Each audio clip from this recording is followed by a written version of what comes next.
De la lutte contre la Xylella fastidiosa abordée ce matin en préfecture à Ajaccio. L'enjeu, trouver les moyens de combattre cette bactérie tueuse de végétaux tout en respectant la législation européenne et notamment la liberté de circulation.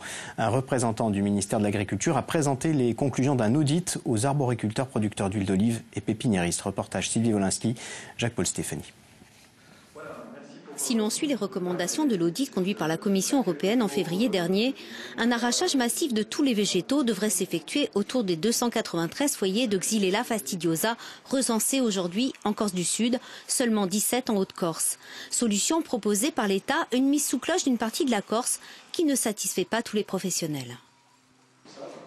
Quand un client va venir dans une pépinière de Corse du Sud impacté par la mesure d'enrayement, va devoir, si on suit la réglementation de l'enrayement, demander une dérogation pour pouvoir planter son végétal dans son jardin. Mais ce que tout le monde redoute, c'est l'arrivée de la sous-espèce Poca.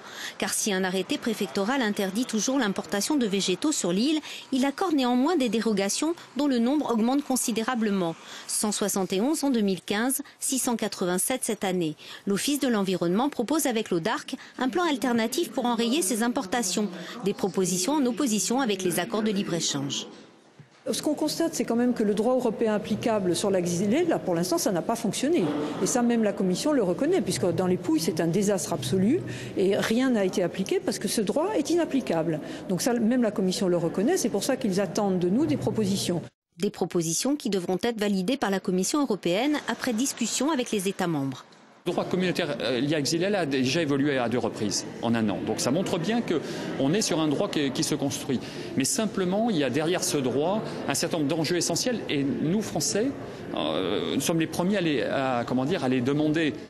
En attendant, l'Office de l'environnement a annoncé sa volonté de se porter partie civile pour chaque fraude à l'importation de végétaux constatée.